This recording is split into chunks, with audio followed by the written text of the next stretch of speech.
je veux parler de la prière. Je crois que la prière est l'arme qui a fait de Jésus l'influenceur indétrônable. Je crois que parce que Jésus était un homme de prière, ça a eu des répercussions dans son environnement. La prière est citée plus de 600 fois dans la Bible. Et je crois que la prière est aussi importante. C'est pourquoi l'évêque, pour son premier ouvrage, a parlé de prière. Il a écrit le livre « Quand vous priez, dites notre Père ». Aïe! Je ne sais pas si tu as déjà lu ce livre, mais moi, quand je l'ai lu, ce livre a, par sa profondeur, révolutionné mon mindset à propos de la prière. Ce livre m'a donné des clés qui font que maintenant, quand je prie, il y a des résultats. En fait, je suis changée dans ma manière de réfléchir depuis quelque temps parce que la prière est commune à toutes les religions. Tout le monde prie. Tout le monde prie. Ok? Il n'y a pas que toi, chrétien, qui prie. Les autres aussi, que je n'ai pas envie de citer, prient. Mais ta prière est différente. Pourquoi? Parce que tu t'adresses à celui qui peut changer les choses. Je crois que lorsque nous prions, nous devons nous attendre à des résultats. La prière doit avoir pour nous des résultats. Seulement, je ne sais pas si vous avez fait le même constat que moi, mais plusieurs chrétiens ne prient plus. Plusieurs chrétiens prient très peu. Alors que le chrétien naît par la prière, au fur et à mesure que le chrétien expérimente le christianisme, il s'éloigne de la prière. Dis avec moi, c'est bizarre. Dis avec moi, c'est bizarre. Alors que le chrétien vient au monde par la prière, les circonstances de la vie que nous allons nous expliquer tout à l'heure font en sorte que le chrétien s'éloigne de son essence. La prière est pour le chrétien aussi indispensable que l'eau pour un poisson. La prière est pour le chrétien aussi indispensable que l'oxygène pour un être vivant. Seulement, il y a des chrétiens qui ne prient pas. La prière est pour nous le moyen de nous connecter à Dieu, le moyen d'entrer dans sa présence. Lorsque tu dis que tu es en relation avec quelqu'un, il faut nécessairement que vous ayez des conversations, n'est-ce pas? La prière est le moyen de conversation que nous avons avec Dieu. Seulement, certains chrétiens ne prient pas. La prière est l'outil de connexion au trône de la grâce. La Bible nous dit, approchez-vous avec assurance du trône de la grâce et ce n'est possible que par la prière. Seulement, certains chrétiens ne prient pas ou prient très peu. J'aimerais te dire qu'un chrétien qui ne prie pas est un chrétien en danger, est un chrétien dangereux. Deux choses. Un chrétien qui ne prie pas est en danger. Danger de mort subite. Et un chrétien qui ne prie pas est dangereux pour son environnement. Pourquoi est-ce que je le dis? Un chrétien qui ne prie pas est en danger. Pourquoi? Parce qu'il devient la cible préférée du diable. Un chrétien qui n'a pas de temps de prière, c'est le chouchou du diable et de ses démons. Quand il se demande qui est-ce qu'on va aller visiter alors qu'on se promène sur la terre, il regarde d'abord les chrétiens qui ne prient pas. Je veux te dire que si tu ne veux pas être en danger, il faut nécessairement que tu pries. La prière te protège, la prière te sécurise, la prière envoie un message vers l'ennemi pour dire moi je suis intouchable. Si tu tentes, je tente aussi.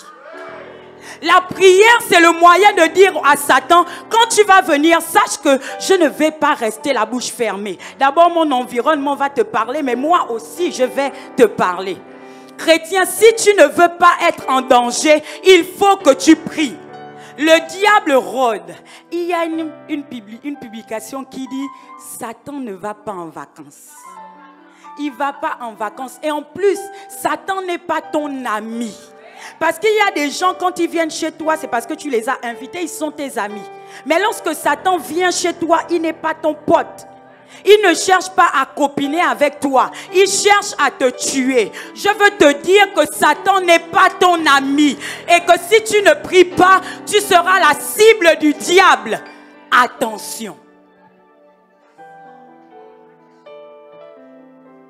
La prière et le chrétien qui ne prie pas est dangereux. Pourquoi? Parce que le chrétien qui ne prie pas s'éloigne peu à peu de la source qui fait qu'il soit éclairé. Si tu as dans ton environnement un chrétien qui ne prie pas, tu es en danger, mon frère. Parce que, en fait, quand tu as un ami qui est païen, tu sais qu'il est païen, ok?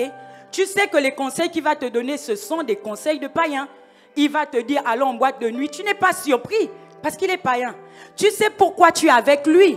Tu es avec lui pour l'influencer. Tu es avec lui pour faire en sorte que, par ta présence, il change. Mais quand tu as un ami chrétien qui ne prie pas, c'est un chrétien qui est charnel.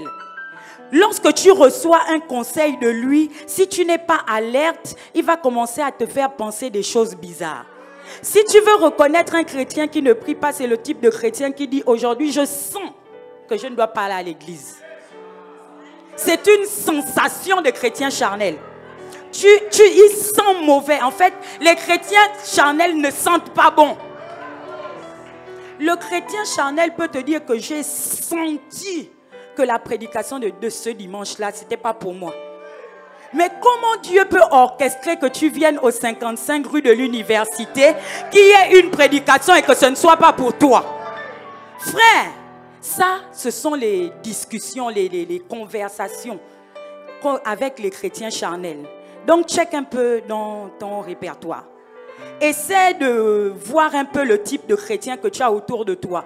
Parce que tu dois nécessairement être entouré de personnes enflammées. Tu dois nécessairement être entouré de personnes qui prient. J'ai réfléchi et vraiment, je préfère être en compagnie d'un païen plutôt que d'un chrétien charnel. Non, je ne vous ai pas dit de faire pareil, mais moi j'ai réfléchi. Parce que je crois qu'il va essayer de m'influencer et il a un pouvoir en fait. Parce qu'on est liés, je crois que c'est mon frère. Je crois que c'est mon frère qui me veut du bien. Quand le chrétien vient vers toi, en fait, tu te dis qu'il te veut du bien. Ok? Mais c'est un chrétien charnel, donc il est déconnecté de la source. Il ne prie plus assez. Donc, le fait il dit qu'il t'aime, mais il te conseille des choses des gens qui ne t'aiment pas. Il dit qu'il te porte, mais il te porte comme on ne porte pas un frère. C'est bizarre. Il dit qu'il veut ton bien, mais il t'encourage à faire de mauvaises choses. Ce matin, nous devons être, j'aime dire ça, des chrétiens responsables qui checkent leur environnement et qui se disent, près de moi, vraiment près de moi, je veux des chrétiens spirituels, des chrétiens qui prient. Je parle de prière parce que la prière crée les conditions pour l'influence. Tu ne peux pas souhaiter être un chrétien influent sans y associer la spiritualité. Quand dans cette société, on veut monter les échelons, on se rend compte qu'il n'y a pas d'élévation sans spiritualité. Ça n'existe pas.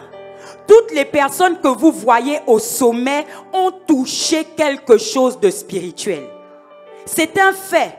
On ne s'élève pas dans les hauteurs sans avoir travaillé l'atmosphère qu'il y a dans les hauteurs. Et toi, chrétien, tu ne peux pas souhaiter vouloir influencer sans monter spirituellement. Et ce qui te permet de monter spirituellement, bien-aimé, c'est la prière. La prière est ton oxygène. La prière est ton carburant. Tu ne peux pas être chrétien sans prier. La prière est indispensable pour nous. C'est une question de vie ou de mort. Parfois, tu as l'impression que tu as besoin d'aller au spa parce que tu es fatigué. Tu sens que rien ne va dans ta vie. Tu as besoin de te détendre. Mais en vrai, peut-être tu as juste besoin d'une bonne dose de prière. Souvent, tu as l'impression que quand ça ne va pas, je préfère parler à quelqu'un, mais as-tu d'abord parlé à Dieu? As-tu pris un temps de prière? Je veux réveiller la conscience des chrétiens ce matin sur le fait que la prière est pour nous indispensable. Tu ne peux pas être chrétien sans prier. Tu ne peux pas être chrétien sans prier avec ferveur. Ce n'est pas possible. Parfois, c'est dur d'avoir des temps de prière. Parfois, c'est compliqué. Mais en fait, là où tu vas, ou là où tu veux aller, nécessite que tu fasses des sacrifices. Je ne comprends pas que nous soyons disposés, capables de nous sacrifier pour sortir de chez nous tous les matins pour aller au travail et ne pas pouvoir prendre du temps pour prier. C'est une question de priorité. Est-ce que tu vois la prière comme le carburant dont tu as besoin? Rappelle-toi de lorsque tu t'es converti, des temps de prière intenses que tu passais dans la présence de Dieu. À ce moment-là, tu savais que tu en avais besoin. Lorsque tu as soif, tu bois de l'eau. Lorsque tu as faim, tu manges. Et lorsque tu es chrétien, tu pries. C'est normal. C'est normal. C'est normal. Un chrétien prie. Mon constat était que les chrétiens ne prient plus, ou les chrétiens prient peu. Et on se demande pourquoi. Pourquoi est-ce que les chrétiens prient de moins en moins? Quand ce constat est palpable, hein, on voit le nombre de personnes qu'il y a dans nos rassemblements de prière. Okay? Donc ce n'est pas par l'effusion du Saint-Esprit qui m'a parlé la nuit, machin, non. Ça se voit que les chrétiens prient moins. Okay? Ça se voit que les chrétiens prient peu. Mais qu'on se le dise, l'un des éléments de réponse à pourquoi les chrétiens prient moins, c'est parce que la prière est devenue comme un jeu de loto. La prière, on ne sait plus si ça sert encore à quelque chose de prier. Parce qu'il y a plusieurs prières qui restent sans exaucement. On se dit que ça ne sert à rien de prier. N'est-ce pas? Parce qu'on se rend compte que quand je prie et je ne prie pas, il n'y a quasiment pas de différence. Il n'y a quasiment pas de différence entre les heures que je passe dans la prière et le fait que je ne le fasse pas. S'il y a très peu d'exaucement à nos prières, nous ne pouvons pas dire que, à cause de cela, la prière ne fonctionne pas. Ce n'est pas parce que dans un laboratoire, un chimiste n'utilise pas les bons réactifs pour avoir la solution bleue ou violacée qu'il dit que la solution ne fonctionnera pas. Le fait qu'il n'y ait pas d'exaucement à la prière ne met ni en question le fait que Dieu existe et ne met pas non plus en question le fait que Dieu exauce les prières de certains. Il faut qu'on réalise, chers chrétiens, que la prière est un art. Et que comme tous les arts, la prière s'apprend. La prière est une discipline. Quand tu es né en tant que chrétien, on t'a appris à prier. Lorsque tu as accepté Jésus, on t'a dit, fais cette prière après moi. Seigneur Jésus, je t'accepte comme mon sauveur et mon Seigneur personnel. On t'a dit, dis ces mots après moi. On t'a appris à prier. Et j'aimerais nous redire ce matin que la prière est une discipline qui s'apprend. La prière est un art. Et il y a des conditions qui font que la prière fonctionne ou pas. C'est quasiment mathématique. C'est quasiment scientifique. Je le dis pourquoi? Parce que nous pouvons le lire dans le texte. Marc 11, je veux bien qu'on lise ce texte. Marc 11 de 21 à 24. Marc 11 de 21 à 24, si quelqu'un a sa Bible, qu'il lise s'il vous plaît. Marc 11 de 21 à 24.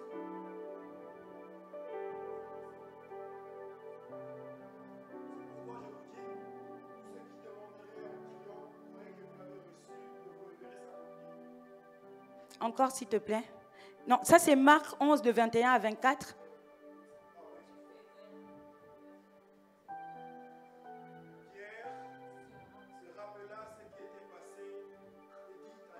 Rabbi, regarde le figuier que tu as maudit à sécher. Jésus prit la parole et leur dit, ayez foi en Dieu.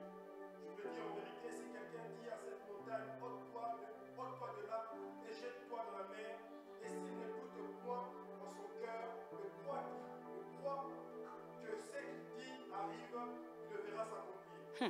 Verset 24, c'est pourquoi je vous dis, tout ce que tu demanderez en priant, que vous l'avez reçu, vous le verrez s'accomplir. C'est incroyable. Tout ce que vous demanderez en priant, croyez que vous l'avez reçu et vous le verrez s'accomplir. La Bible ment ou c'est comment? Parce que nous vivons des temps où nous prions pour des choses et nous ne voyons pas ces choses s'accomplir. Est-ce que tu n'as jamais vécu ça? Tu as prié pour un sujet et rien, foigné, zéro. Tu n'as aucun résultat. C'est bizarre. Ce texte m'interpelle parce que c'est l'histoire du figuier que Jésus a maudit. Vous connaissez ce texte probablement. Jésus avait faim et il a maudit un figuier.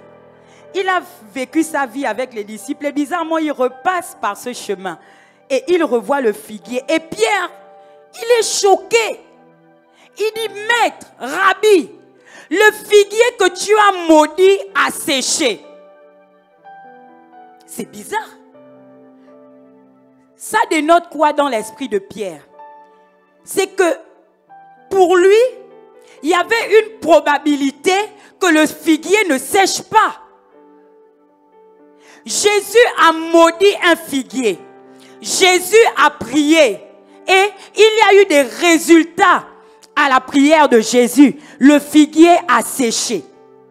Et Pierre se rend compte que mais mince, c'est comme s'il disait à Dieu, à Jésus, la prière en fait fonctionne. Mais Pierre, tu es avec moi. Normalement, tu devrais savoir que la prière fonctionne. J'aimerais te dire, chrétien, que la prière fonctionne. Je ne sais pas ce que tu crois. Je ne sais pas ce par quoi tu es passé. Mais je veux te dire que la prière fonctionne encore aujourd'hui. Ah, c'est encore possible aujourd'hui de fléchir le genou pour qu'une situation soit changée et que la situation change. Je me rappelle de cette sœur qui est venue me voir en entretien pastoral il y a quelque temps et c'est une étudiante qui devait normalement avoir une situation sans problème administrativement, ok? Elle est étudiante, donc elle a le droit d'aller à la préfecture et dire « J'ai besoin d'un titre de séjour pour étudier ». Mais pour elle, ça ne s'est pas passé comme ça. Près de une année et demie est passée sans que la préfecture ne lui donne son titre de séjour. Ce n'est pas normal. On s'est rendu compte qu'il y avait une dimension spirituelle dans ce problème qui nous semblait naturel. Et nous avons décidé de prendre les armes spirituelles. Après un temps de prière, j'ai dit à cette sœur, demain, va à la préfecture. Elle n'avait pas de rendez-vous. Demain, va à la préfecture à 9 h du matin et appelle-moi. La sœur a dormi. Elle s'est réveillée. Et le lendemain, à 9 h du matin, elle était à la préfecture parce qu'il faut respecter les instructions prophétiques. Elle était à la préfecture à 9 h. À 9 h, elle m'appelle et elle me dit, j'y suis, pasteur Elvire. Et ce que je lui ai dit, l'orientation que j'avais reçue de Dieu, c'est qu'il fallait prier devant la préfecture. Ok? Donc, elle s'est mise dans un coin. J'ai dit, ne prie pas devant les policiers. Ils peuvent arrêter notre action prophétique net comme ça. Donc, éloigne-toi un peu. Mets-toi dans un petit coin. Mais il faut que tu vois le vert. Non, pas le vert jaune bleu. Il faut que tu vois le bleu, blanc, rouge.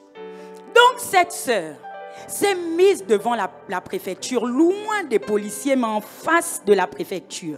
Elle a enlevé ses chaussures pour toucher la terre et nous avons prié ensemble. La prière n'a pas pris plus de 30 minutes, je ne pense pas. C'était le matin, j'avais également des occupations. Voilà. Donc nous avons prié pendant une quinzaine de minutes, mais nous avons respecté l'instruction prophétique. La sœur me dit, non, pasteur Olivier, j'ai terminé. Ok, termine, on rentre, ok. Rentre chez toi. Et bizarrement, la sœur là m'envoie les messages que tard dans la nuit, vraiment tard. Donc elle m'envoie un message tard, mais dès que je vois son nom, mon cœur bat que coudou. Quand je vois son prénom, je ne sais pas à quelle sauce je serais mangée. Mais je crois en la prière. Donc je vois son numéro s'afficher sur mon téléphone et elle me dit qu'elle a reçu un mail de la préfecture qui lui a dit « Venez à telle date, vous aurez votre titre de séjour. » Mon Dieu! La préfecture qui lui disait non a fini par lui dire oui parce que nous avons prié. Ah! J'ai envie de te dire que la prière marche. C'est une question de méthode. Ok, tu as prié, ça n'a pas fonctionné, mais peut-être tu ne savais pas comment faire. La prière s'apprend. À un moment donné, quelle que soit la dimension dans laquelle tu es dans la prière, il y a plus que ça. Quelle que soit la dimension dans laquelle tu es, il y a plus que ça. Il y a plus que les papiers administratifs qui doivent être donnés. Il y a plus que les billets d'avion qui doivent être donnés. Il y a plus que le mariage. Il y a plus que ça. Mon Dieu, chrétiens, est-ce que nous aspirons encore à voir la gloire de Dieu quand nous prions? Il y a des prières qui commencent mal. Est-ce que je dois déjà aller là-bas? Il y a des prières qui commencent mal. Il y a des gens qui prient et qui disent « Seigneur, je ne sais même pas si tu entends mes prières. » Ok. Ok. Mais en fait, la chose qui m'a fait, j'ai une histoire qui m'a fait comprendre comment Dieu se sent quand on lui dit « Seigneur, je ne sais même pas si tu entends mes prières. » C'est une sœur que je connais très bien, très bien, qui était fiancée à un frère. Ok? Et ils étaient dans un restaurant. Le frère avait déjà donné la bague de fiançailles. Hein? C'est-à-dire que le frère a donné la bague de fiançailles. On est d'accord? Ils ne sont plus uniquement au niveau de « je te tiens, tu me tiens par la barbichette ». Il a donné la bague de fiançailles. Et ils sont au restaurant et je suppute que le frère pense que ce sera un moment romantique. Mais la sœur en face de son bien-aimé, avec la bague au doigt, lui dit « Je ne sais même pas si tu veux m'épouser. »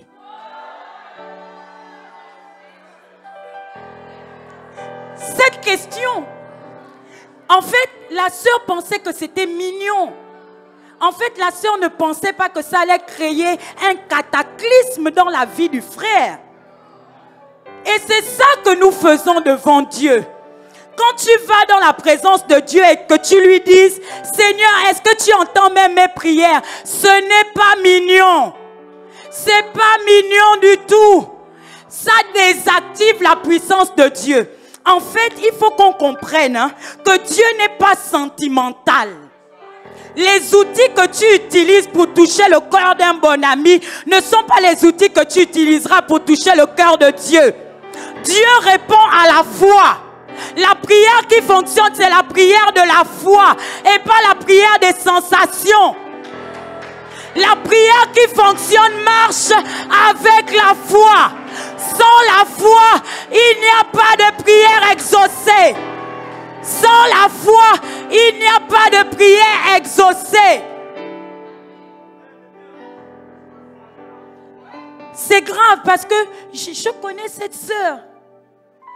Elle s'était dit qu'il n'allait pas se passer grand-chose. Mais le frère a dit ça à son père spirituel. Et quand il dit à son père spirituel, le père spirituel voit la belle-fille spirituelle pour lui dire « Mais qu'est-ce que tu fais là ?» C'est insensé. Et la prière sans la foi, c'est une prière qui n'a pas de sens. Ok? Souvent les parents, quand on a des enfants de 1 an et demi et tout, ils balbutient, tu vois. Ils disent baba, et tu dis que tu comprends alors que tu ne comprends pas. Tu te dis, ah là, elle dit qu'elle a faim. Ah non, elle est fatiguée, oh, elle est fatiguée. En fait, le seul moyen pour que Dieu décrypte ta prière, c'est la foi. Si tu dis des paroles dans ta prière, sans y associer la foi, la prière c'est un charabia. Prophético, mystico, tout ce que tu veux. Mais c'est un charabia qui n'est pas compris par Dieu. Dieu n'est pas dans les sensations. La foi se mesure. La foi se mesure dans nos temps de prière. Il est écrit, lorsque vous priez, ne multipliez pas de vaines paroles, comme les pharisiens, comme ces hypocrites qui cherchent à attirer le regard. Et il y a certains chrétiens qui ont compris qu'il ne faut pas multiplier les paroles. C'est pas du tout ça, hein? Dans la prière, on multiplie les paroles. Mais on multiplie les paroles de foi. On ne multiplie pas les paroles vaines. On ne multiplie pas les paroles vaines. Ta prière est décryptée par le royaume des cieux lorsqu'il y a de la foi. Sans la foi, ta prière est vaine. Sans la foi, ta prière ne monte même pas au-dessus du toit de ta chambre. Tu restes là avec ta propre prière et tu crois que tu as prié. C'est ça le problème. Il ne suffit pas de passer des heures et des heures dans la prière. Il faut passer des heures et des heures dans la prière de foi. Sans la foi, il est impossible d'être agréable à Dieu. Donc la prière qui monte à Dieu sans la foi ne sent pas bon. C'est pas agréable. Il se dit, mon Dieu, est-ce qu'on peut changer de chaîne? Elle me fatigue, sa prière n'est pas... Il n'y a pas la foi, donc Dieu change de chaîne. Il nous faut la foi. Amen. La prière sans la foi est une prière vaine. Elle ne sert à rien.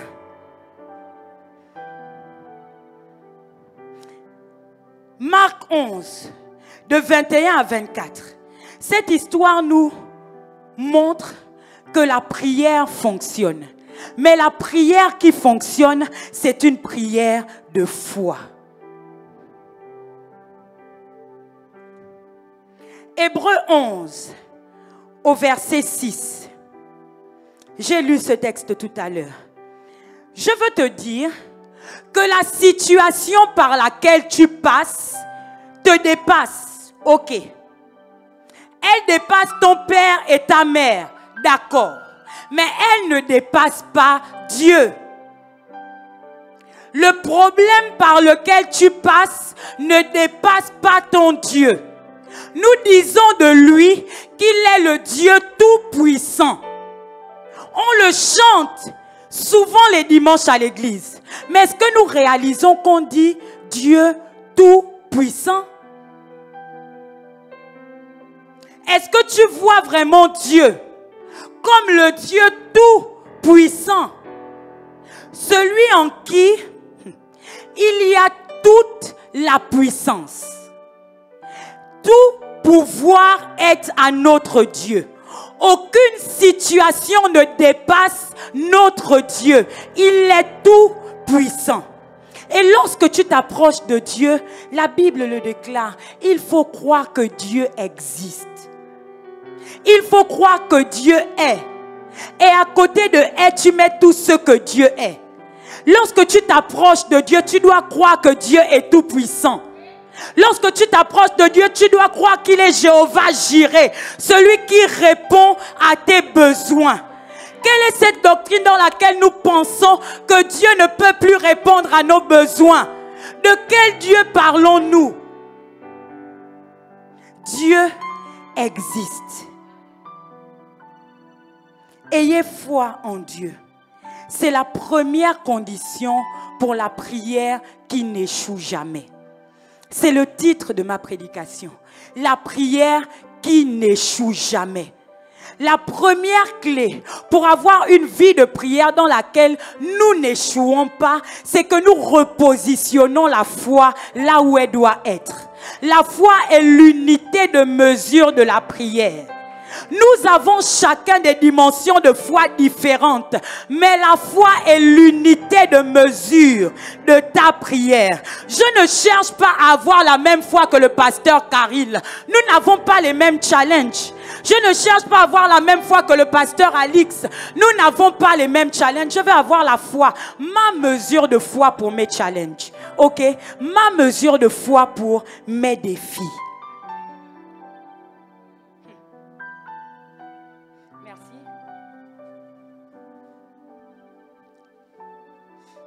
Je veux te dire que tu ne peux pas aller plus loin que ta foi. Ta foi, c'est ta limite. Tu ne pourras jamais aller plus loin que ta foi. C'est ta foi qui dit quelles portes vont s'ouvrir et c'est ta foi qui dit quelles portes resteront fermées. C'est ta foi. C'est pas la foi de ton pasteur, c'est même pas la foi de ton évêque. C'est ta foi qui détermine là où tu vas et là où tu n'iras jamais. Est-ce que ce matin, il peut y avoir des gens qui sont révolutionnés au niveau de la foi et qui se rendent compte que ce n'est pas juste un gadget? La foi est indispensable. C'est le moyen, c'est notre limite. On ne peut pas aller plus loin que va notre foi. Première clé, la foi. Ok? La deuxième clé se trouve dans Jacques 4 au verset 3. Si mon frère peut le lire encore. Jacques 4 au verset 3.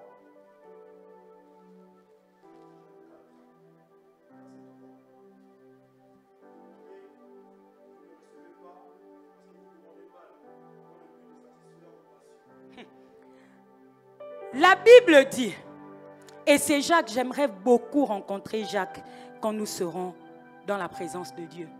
J'ai l'impression que c'était un gars très doux. Donc j'aime beaucoup Jacques. Et donc Jacques dit, vous demandez et vous ne recevez pas parce que vous demandez mal. Il y a donc une bonne manière de demander et une mauvaise manière de demander. En tant que chrétien, quand je dis que les chrétiens prient de moins en moins, en fait, ce n'est pas que les chrétiens ne disent plus « Ah Seigneur, merci pour la vie. Merci pour le souffle de vie que tu as renouvelé. Merci, je te présente cette journée. » En fait, ce n'est pas ça. Les chrétiens sont dans une phobie du demander. Parce que lorsqu'ils demandent, souvent ils ne reçoivent pas. Mais à ces chrétiens, je veux dire ce matin, vous demandez et vous ne recevez pas parce que vous demandez mal. Pour satisfaire les désirs, les passions de votre chair. Ok? Et donc, il faut qu'on comprenne. C'est quoi la différence entre nos besoins et les désirs? C'est quoi la différence entre nos besoins et les désirs charnels? Dieu ne va jamais te donner quelque chose qui ne te fera pas de bien. Je suis désolée de te le dire.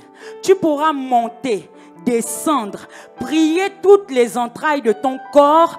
Dieu ne te donnera jamais quelque chose qui ne te fera pas de bien. C'est ça les passions de la chair. Dieu ne répond pas aux passions charnelles. Dieu ne répond pas, ne te donnera jamais quelque chose qui n'est pas pour ton bien. Dieu est un Père responsable. Et ce qu'il questionne, à chaque fois que nous demandons quelque chose, c'est est-ce que tu en as besoin? Est-ce que tu en as besoin? Est-ce que c'est ton besoin ou c'est juste une passion de la chair? Exemple. Tu as besoin d'une voiture. Tu n'as pas forcément besoin d'une Lamborghini. Ok? Tu as besoin d'un moyen de transport. Tu n'as pas forcément besoin d'une voiture. Souvent, ce sera plus écolo pour toi d'aller au travail à vélo. C'était la parenthèse Europe Écologie Les Verts. Ok? Mais il faut que tu saches dire, lorsque tu commence un temps de prière, quel est mon besoin? C'est dommage, mais nous sommes très flous dans le fait de déterminer est-ce que nous avons besoin de telle ou telle chose ou pas. Est-ce que c'est un besoin ou c'est juste un désir? La première manière de mal demander, c'est demander des choses qui ne sont pas pour notre bien. Ok?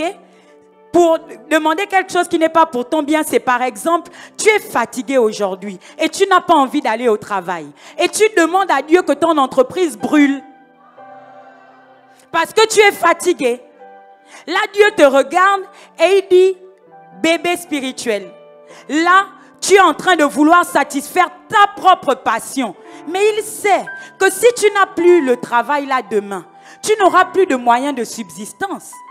Donc, il ne brûlera pas l'entreprise, en fait. Il fera même en sorte qu'on te mette un avertissement parce que tu n'es pas allé au travail. Parce que tu n'as pas besoin de ça. C'était juste parce que tu te sentais fatigué. Ok? Dieu ne te donnera jamais quelque chose qui te fera du mal. Mais quand tu t'approches devant Dieu en faisant une requête de prière, Dieu répond d'abord à ton besoin. Donc Dieu te donnera d'abord une voiture et pas forcément une, je ne sais pas, je ne connais pas une voiture, une Range Rover. Ok? Dieu répondra d'abord à ton besoin. Et un chrétien équilibré, qui a une prière qui n'échoue jamais, sait comment il faut rentrer dans la présence de Dieu avec notre besoin d'abord. Rentre dans la présence de Dieu avec ton besoin d'abord. Tu demandes et tu demanderas bien si tu sais entrer dans la présence de Dieu avec ce dont tu as besoin. Seulement, je veux vous dire, bien-aimés, que Dieu ne répond pas seulement aux besoins. Dieu peut répondre à nos désirs. Dieu peut nous donner ce qu'on veut. Ça veut dire que tu peux te retrouver dans la présence de Dieu, lui demander une Lamborghini et puis il te donne. Ça arrive. Il faut comprendre qu'il peut y avoir des kiffs dans la relation qu'on a avec Dieu. Dieu n'a aucun problème à te donner des kiffs.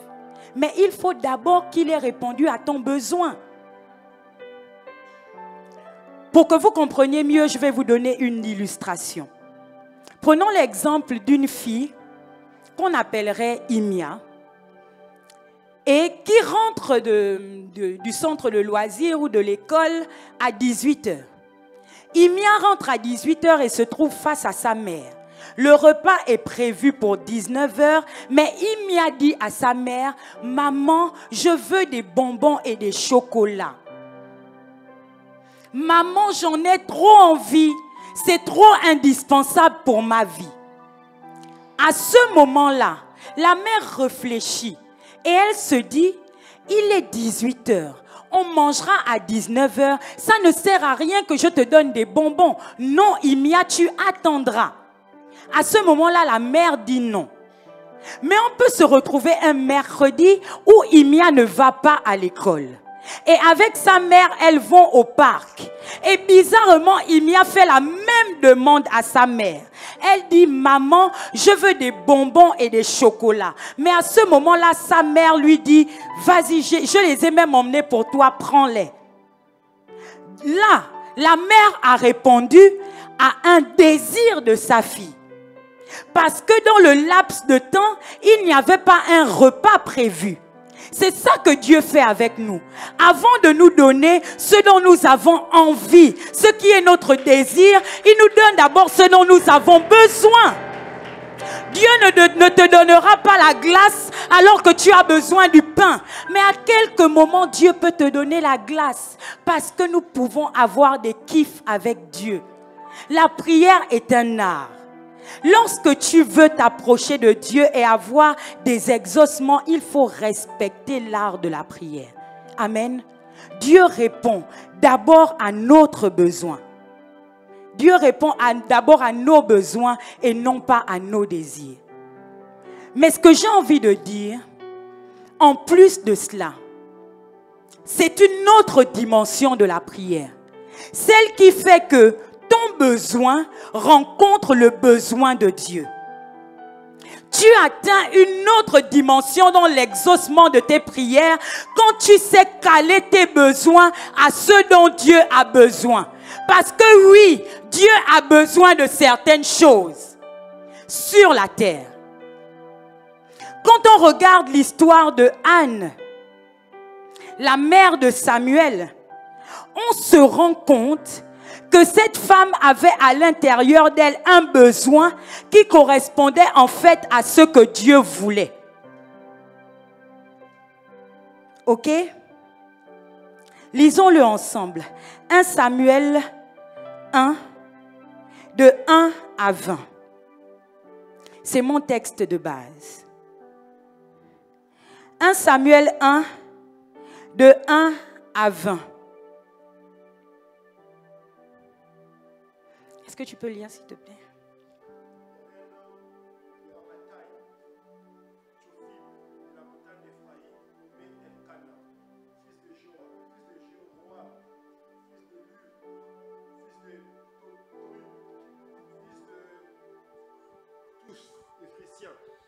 Il avait deux femmes, dont l'une s'appelait Anne et l'autre Pénina. Pénina avait des enfants, mais Anne n'en avait point. Chaque année, cet homme montait de sa ville à Silo pour se prosterner devant l'Éternel des armées et pour lui offrir le sacrifice.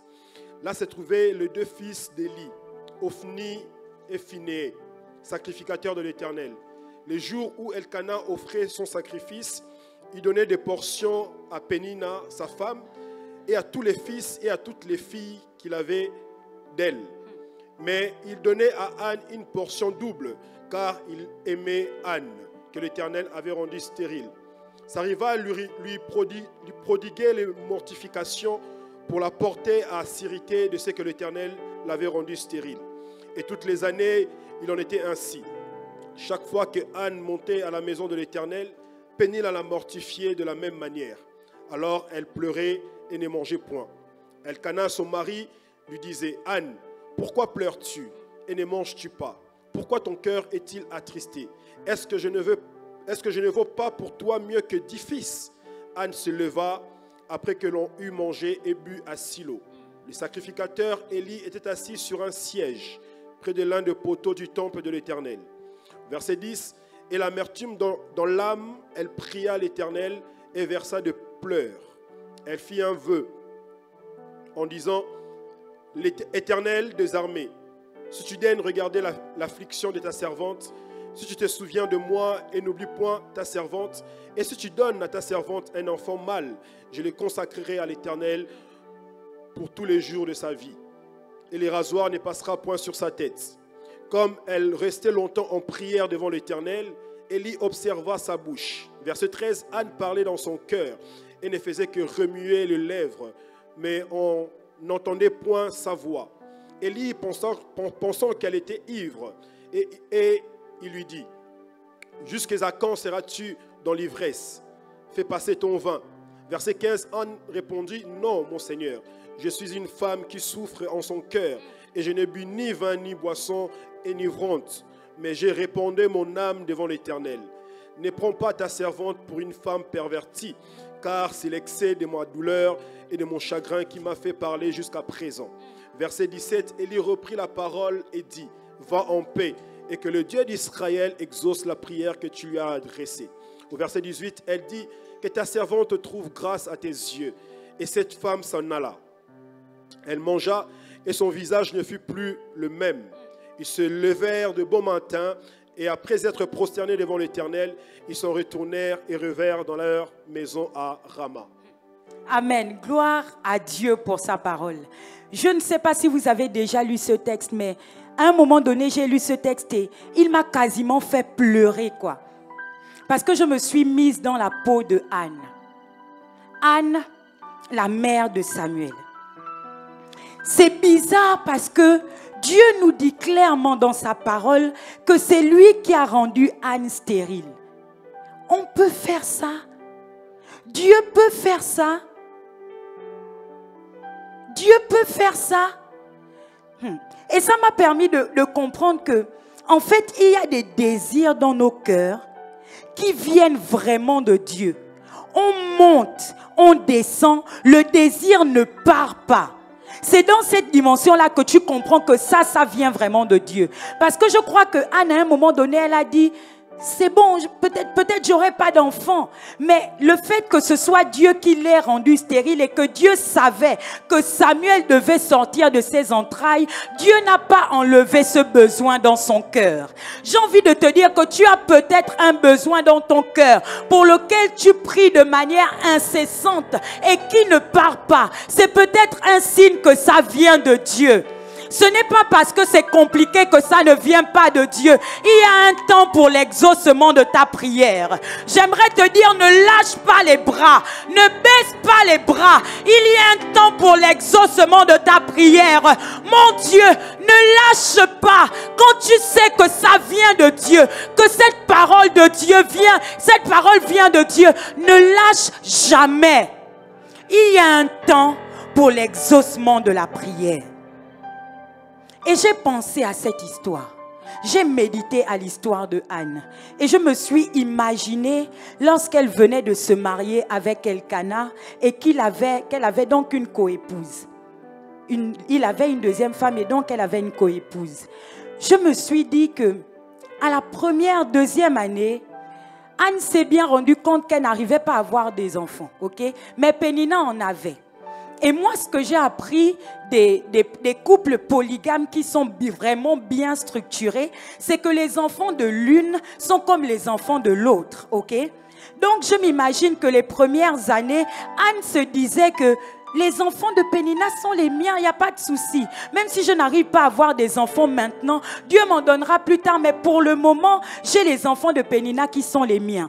Mais ce que Dieu a permis, c'est que Pénina fasse comprendre à Anne que ses enfants, ce sont ses enfants et pas les siens. Ok? Anne s'est retrouvée dans une situation où elle ne pouvait pas s'appuyer sur sa coépouse pour combler son besoin d'enfant. Après, Anne avait comme deuxième rempart Elkana. Le mari fort, bienveillant, le pourvoyeur, qui faisait en sorte qu'elle ait des cadeaux comme si elle avait un autre enfant. Mais au bout d'un moment, les pleurs et les plaintes de Anne ont fait que le mari bienveillant dise, Anne, tu me fatigues en fait. Tu me fatigues, c'est quoi cette histoire? Est-ce que je ne vaux pas mieux pour toi que 10 fils? Il demande à Anne, quel est ton problème? Mon Dieu, tu dors sur le même lit que moi. Tu ne sais pas quel est mon problème. Déjà, Pénina me mortifie. Mais même toi, Elkana, je ne peux pas m'appuyer sur toi. Tu me demandes quel est mon problème. Mon problème, c'est que j'ai besoin d'un enfant et que je n'en ai pas. Anne n'avait pas de rempart chez sa coépouse. Elle n'avait pas de soutien chez son époux. Et Anne a décidé d'aller à l'église. Anne a décidé d'aller dans la présence de Dieu pour répandre son cœur. La Bible dit qu'elle priait et on n'entendait pas les mots sortir de sa bouche. Et pourtant sa bouche bougeait. L'homme de Dieu l'a regardée et il a cru qu'elle était ivre. Et il ne fait pas seulement que croire ça dans son coin. Comme c'est le chef du temple, le surveillant général, il vient et il lui dit, quitte-la, va cuver ton vin ailleurs. Ah, non, non, non. Homme de Dieu, tu me parles de cuver quel vin? Tu me parles de quoi? Je suis dans les problèmes. Elle ne trouve pas de rempart, de secours chez les hommes. Et même lorsqu'elle va dans la présence de Dieu, Anne est mortifiée. Et pour peu, si nous avions vécu ça de notre temps, pour moins que ça, je dis même pour moins que ça, je quitte l'église. Je viens à puissance. J'explique, je n'explique même pas. En fait, elle ne dérange personne. Parce que dans le temple, il y avait les gens. Ok? Mais elle ne dérange personne. Elle dit non, la puissance là, Prudence et combien? Prudence, Jude et Glenn, ils ont mis leur thème, mais ce n'est pas mon problème. Eux, ils ont dit assaillons les villes. Moi, je viens pour mon problème. Donc, je sais qu'eux, ils sont en train d'assailler les villes. Ok, d'accord, tout ça. Moi, je prie pour ma chose. Mais dans ça, l'homme de Dieu vient la trouver et lui dit, pars de là, va cuver ton vin. Sur moi qui cherche Dieu, l'homme de Dieu se trompe de prophétie qu'il faut faire. L'homme de Dieu me frustre, mais parce que je sais ce que je suis venu chercher à l'église, je ne pars pas. Parce que je sais ce que je suis venu faire, je ne pars pas. En fait, Anne n'est pas partie. Pourquoi? Parce qu'il n'y avait plus d'autre endroit où aller. Il n'y avait plus aucun endroit où aller. En fait, il faut réaliser que ils étaient montés. En fait, tout le peuple était monté pour adorer et ils allaient tous redescendre. En fait, si elle repartait retrouver Elkana, elle allait revivre les mêmes choses qu'avant. Alors elle s'est dit, foutu pour foutu. S'il faut que je meurs là dans la présence de Dieu. S'il faut que quelque chose se passe, quelque chose va se passer là dans la présence de Dieu. La prière qui marche, c'est la prière des gens qui n'ont que Dieu. La prière qui fonctionne, c'est la prière des gens qui n'ont plus que Dieu. My God, la femme à la perte de sang a essayé partout. Ce n'est pas un problème d'essayer. C'est juste que lorsque tu trouves Dieu, ne va plus ailleurs. La prière qui marche, c'est la prière de ceux qui n'ont que Dieu. Je dépose mon CV. Je travaille mon entretien. Mais à la vérité, je n'ai que Dieu. Avec ce frère, je vais au restaurant. Il me parle, il me promet monts et merveilles, mais à la vérité, je n'ai que Dieu. J'ai mon entreprise entre les mains. On m'a dit que je vais prospérer. Je cherche les contrats, mais à la vérité, je n'ai que Dieu. La prière qui fonctionne, c'est la prière des gens qui n'ont plus que Dieu. Lorsque tu n'as plus que Dieu, tu n'attends plus une autre voix que la voix de Dieu. C'est pourquoi tu persévères dans la prière, parce que tu ne veux plus entendre les hommes. Les hommes ont trop parlé. Tu ne veux plus entendre tes parents. Ils ont trop parlé. Je veux faire comme Anne. Je n'ai plus que Dieu.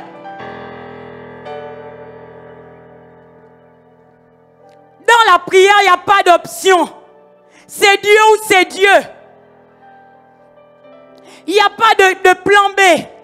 Il n'y a que le plan D, il n'y a que Dieu. La prière qui marche, c'est la prière des gens qui sont capables de dire, je ne bougerai pas d'ici sans que mon visage ne soit changé. Aïe. Il y a un mystère qui s'est produit lorsque Anne a prié. Et parce que le prophète est revenu à de meilleurs sentiments et a dit la bonne prophétie, ok? Et lorsqu'elle a eu foi en ce que l'homme de Dieu a dit, son visage a changé. Souvent on me demande, quand est-ce qu'on arrête de prier pour un sujet? Ok? J'ai prié une fois, j'ai prié 2 fois, 3 fois, je m'arrête quand, pasteur? Tu t'arrêtes quand ton visage a changé. On s'arrête quand le visage a changé. On s'arrête quand le visage a changé. En fait, je veux dire ça. Le visage change quand tu viens dans la présence de Dieu avec un problème et tu sens qu'il a pris. Ok? Quand on vient dans la présence de Dieu, on vient pour se décharger. Tant que tu ne sens pas que tu es déchargé, tu n'arrêtes pas. Tu arrêtes pourquoi? Il n'a pas encore pris. Tu viens chercher Dieu avec un problème et tu arrêtes ton temps de prière, tu as encore le problème sur ton corps. Tu arrêtes pourquoi? Tu veux aller où? Là-bas, il y a Pénina qui te mortifie. Là-bas, il y a Elkana qui dit arrête de pleurer. Je peux être pour toi comme des enfants, mes frères. Non, non. Tu es mon mari, tu n'es pas mon enfant. Tu es mon mari, tu n'es pas mon fils. Tu ne peux pas répondre aux besoins qu'un enfant comble dans le cœur d'une femme. Ce n'est pas possible. Donc, la prière, on arrête à quel moment? Lorsque notre face a changé. Et je veux parler d'une prière excellente qui nous permet de capter ce qui se passe dans les couloirs de Sion. Une prière qui marche, c'est une prière qu'on fait sous inspiration. Il y a des moments où tu as des besoins, mais ce n'est pas encore le moment de prier pour ça. Il y a des moments où tu as besoin de quelque chose, mais Dieu ne t'a pas encore donné le go pour prier pour ça. On ne prie pas pour n'importe quoi à n'importe quel moment. Sinon la prière échoue. On ne prie pas n'importe comment. Et ce que je veux dire, c'est que la prière en langue nous permet de nous édifier nous-mêmes. La prière en langue nous permet de nous construire nous-mêmes.